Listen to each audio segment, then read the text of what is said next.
겉옷을 팔아 검을 사라. 이런 제목 아래 은혜 나누겠습니다.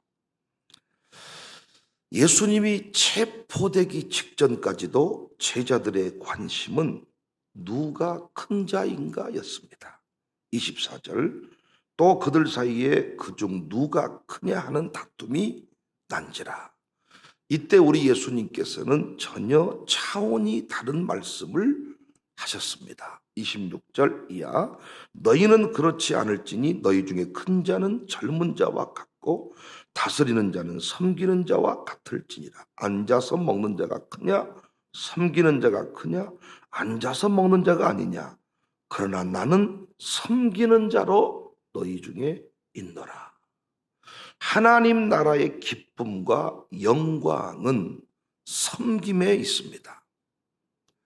교회 생활 중에 자꾸 인상이 굳어지고 기쁨이 사라지는 것은 섬김의 영성이 사라진 것과 무관하지 않습니다.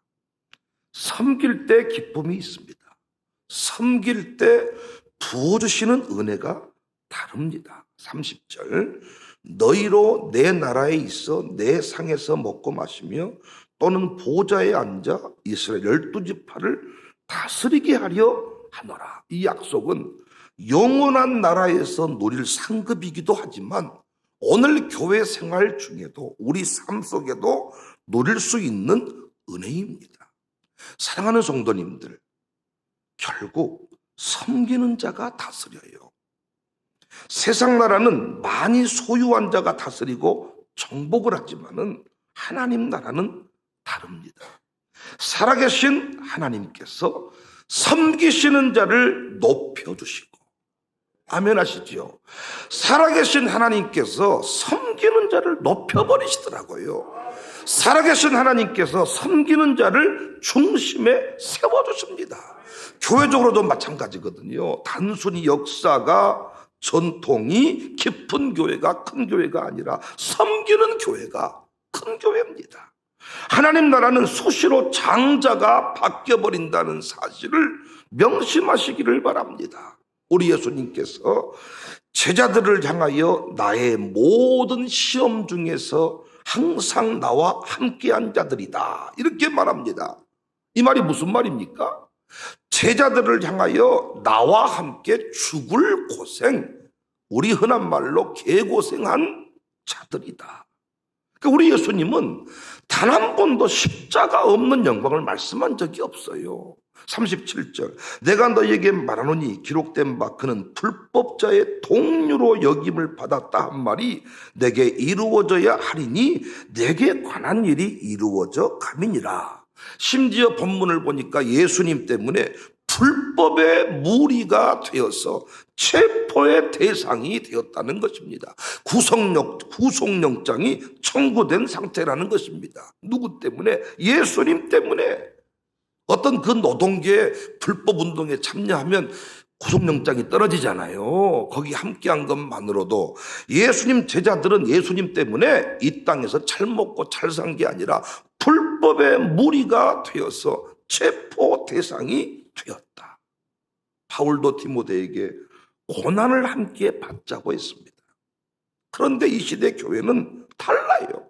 무조건 높아진다고 했습니다. 낮아질 때, 낮출 때 높아지는 게 아니고 그냥 높아진다는 것입니다. 심고 거두는 것이 아니고 때가 되면 거둔다는 것입니다. 심고 거둔단 말은 빼버리고 때가 되면 거두리라. 뭘 거두어? 때가 되면.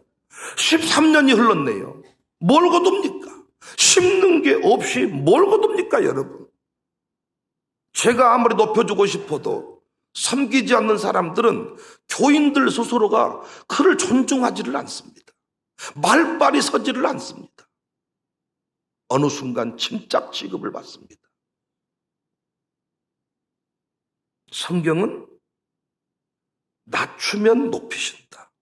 아니, 성경 어디에도 때가 되면 높아진다, 그냥 높아진다 한 적이 없어요. 때가 되면 거둔다 한 적이 없어요.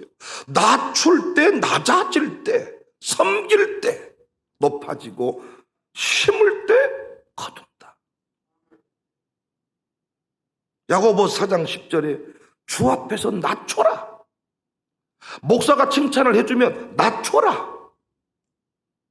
그리하면 주께서 너희를 높이시리라. 그런데 스스로 내 이름 안 불러준다고 성질을 나는 때가 있습니다.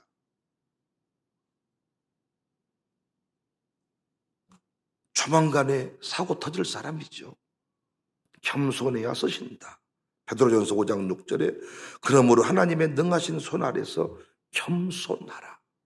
겸손하라. 낮춰라. 때가 되면 너희를 높이신다. 우리 교회 리더들, 우리 교회 직분자들, 정말 예배의 모델,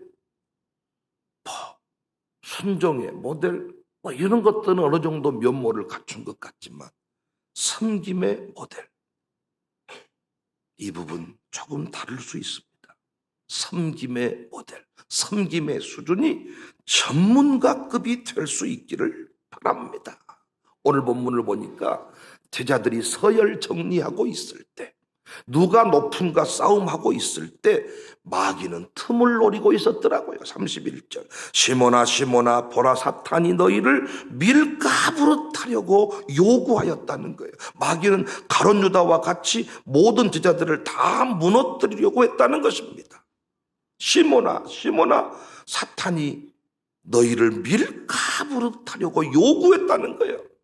다 그렇게 무너뜨리고자 했다는 것입니다. 어떻게 무너뜨리고자 했습니까? 교만한 마음을 집어넣어버린 거예요. 교만한 마음이 얼마나 무서운지를 아나니아와 삽비라를 통해서 공부한 바가 있잖아요. 흘러가지를 않아요. 결국 베드로가 무너진 것도 교만한 마음 때문이 아닙니까? 33절 그가 말하되 주여 내가 주와 함께 오게도 죽는 데에도 가기를 각오하였나이다. 34절 말씀이 이어지죠. 이르시되 베드로야 내가 내게 말하노니 오늘 다 굴기 전에 내가 3번 나를 모른다고 부인하리라. 32절 그러나 내가 너를 위하여 내 믿음이 떨어지지 않기를 기도하였노니 너는 돌이킨 후에 내 형제를 굳게 해라. 꼭 그런 것은 아니지만은 호언장담할 때 무너지더라고요. 저는 사도들이 자신의 부족함을 인정하고 새 출발의 역사를 써간 사도행전 교회 모습 여러 차례 감동되었다 말씀을 드렸습니다. 왜 당회가 싸웁니까? 서로가 옳다는 거예요. 살릴 수 있다는 것을 전제하고 말하는 게 아니고 서로가 옳다는 거예요. 호언장담할 때 무너지더라고요. 내 자녀는 문제가 없다 할 때 나중에 엉뚱한 사고가 터지더라고요. 끝까지 겸손함으로 끝까지 기도함으로 승리해야 될 줄로 믿습니다. 저는 이 시대 교회가 예수님처럼 우리 청사교회가 예수님처럼 가르칠 필요가 있다고 생각합니다. 지금 이 시대도 예수님 체포되기 직전과 같은 비상 상황이 아닙니까? 교회가 지금 아예 사라질 위기에 놓여 있지 않습니까? 우리도 죽을 수 있고 해고당할 수 있잖아요. 그렇게 말을 해줘야 돼. 당신 예배 자리 나오면 해고당할 수 있습니다. 어려움 만날 수 있습니다. 말해주는 교회가 되어야 합니다. 저는 성도들에게 정말 교인들에게 많은 것을 베풀려고 애를 쓰지만은 분명한 것은 받을 때만 이 교인이 아니고 여러분 청사교인인 것 때문에 전 재산을 포기할 수도 있습니다. 그래도 아멘할 수 있어야 여러분이 이 교회 직분자고 집사인 거예요. 그런데 대접받는 자리에는 너도 나도 다 나가지만 정작 전 재산을 날려야 되는 자리에는 교인들이 없을 때가 많다는 거죠. 물론 그 일이 망하는 길이 아니라 승리의 길이지요.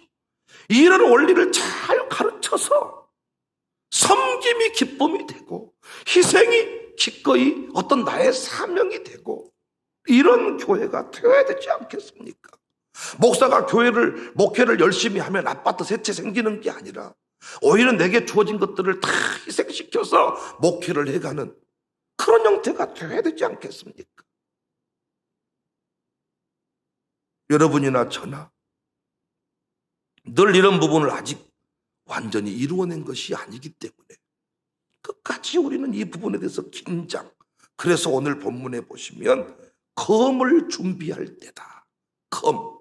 오늘 말씀 제목이 겉옷을 팔아 검을 사라. 36절. 이르시되 이제는 전대 있는 자는 가질 것이요 배낭도 그리하고 검 없는 자는 겉옷을 팔아서 살지어다. 겉옷을 팔아서 검을 사라. 여러분 자녀가 지금 세워져 가고 있지만 안심할 단계가 아니라는 거예요. 겉옷 팔아서 배낭 팔아서 검을 사서 말씀의 검으로 무장해서 아들딸이 끝까지 세워지도록. 어제 기도원 보세요. 아내가 그런 말 하더라고요. 기도원이 그렇게 무너졌다는 그 구체적인 내용을 자기는 생각도 못했다는 거예요. 기도원 그러면 300용사 위대한 사람, 그렇게만 생각하고 살았다는 거예요. 그렇게 처참하게 70명의 아들을 낳고 그렇게 처참한 인생을 살아갔다는 것 생각도 못했다. 우리의 역사입니다. 여러분 자식을 너무 믿는 게 문제 아닙니까?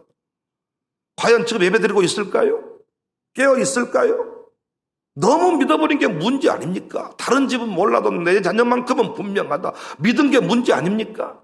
확신이 문제 아닙니까? 끝까지 검을 사서 영적 전투의 삶을 결단을 해야 되는데 그러지 못한 거죠. 여러분이 영적 전투의 삶을 결단하지 못하면 절대로 낮아지지 않습니다. 어느 순간 여러분이 섬기는 일이 없습니다. 섬김이 없으면 기쁨이 없습니다, 여러분. 호언 장담으로 되는 게 아니고 섬김으로 되는 거죠. 희생으로 되는 거죠. 내가 이 교회 절대 떠나지 않습니다. 내가 이 교회를 사랑합니다. 목사님을 지켜드리겠습니다. 말로 되는 게 아니라 실제로 희생으로 그 일이 이루어지는 거잖아요. 오늘 희생할 일이 있을 때, 피 흘릴 일이 있을 때 그 일을 하는 것이 교회를 지키는 거지. 말로 호언 장담, 내가 이 교회를 사랑합니다. 닿더라도 목사님을 떠나지 않겠습니다. 말로 되는 게 아니잖아요. 말씀으로 무장. 듣고 또 들어서 나의 고백이 되게 해야 돼. 듣고 또 들어서 나의 부족함을 살펴야 돼. 설교 시간마다 나의 문제가 무엇인지를 확인하고 기도 제목을 삼을 때, 겉옷을 팔아서 껍데기를 벗어버리고 겁을 들고 싸울 때, 말씀으로 무장할 때 우리는 끝내 승리할 수 있다. 기도는 얼마나 우리에게 도전이 되는 사람이었습니까? 얼마나 겸손했습니까? 소심하기 짝이 없었습니다. 근데 여러분, 대규모 부인단, 첩액에서, 우와, 첩도, 이건 숫자가 헤아릴 수 없을 만큼 금으로 예봇을 만들고, 다른 사람이 아니라 어떻게 기도원이 이럴 수가 있냐는, 검을 들지 않았기 때문입니다. 겉옷을 팔아서 말씀, 검, 이 영적인 전투, 결혼으로 끝이 아니잖아요. 기도하지 아니하면 끊임없이 갈등이 생겨나고 우울증이 생겨나고 결국은 이혼을 생각하고 끊임없이 기도하고 말씀의 검, 끊임없이 겉옷을 팔아서 검을 사고 전투해야 승리할 수 있다. 마귀가 우리를 가지고 놀지 못합니다. 사탄아, 이 시몬아 사탄이 너희를 밀가부르듯 하려고 요구했다는 거예요. 가론 유다의 길을 다 가게 하려고 했다는 것입니다. 그러므로 오늘 또 우리가 깨어서 겸손하게 기도하고 날마다 말씀을 듣고, 오늘 또 제가 자녀 얘기를 했잖아요. 그러면 내 자녀 얘기로 받아야 돼. 내 자녀 얘기로. 근데 이 얘기를 다른 사람 얘기로 생각을 하니까 우리는 항상 무너지는 것입니다. 설교는 나에게 하는 거지 아들에게 하는 게 아니고 다른 사람에게 하는 게 아닙니다. 다른 교회 하는 게 아닙니다. 우리 교회 나에게, 오늘 나에게, 먼저 도민이 은민이를 키우는 부모인 백윤영에게 설교를 하는 거지 다른 사람이 아니야. 오늘 또 딱 끝나면 아들들한테 전화해보세요. 너 새벽 예배 드렸냐? 너 예배 참여하고 있냐? 확인하셔야 돼. 말로만 예 그걸로 끝나면 안 되는 거예요. 또. 그래서 우리는 끝까지 선자는 넘어질까 조심해라. 그래서 우리 교회는 끝까지 부흥하다가 무너진 교회가 얼마나 많습니까? 영국 교회가, 미국 교회가 잘 가다가 무너진 경우가 얼마나 많습니까? 우리는 끝까지 최후 승리. 겉옷을 팔아서 검을 사는 교회가 될 수 있기를 바랍니다.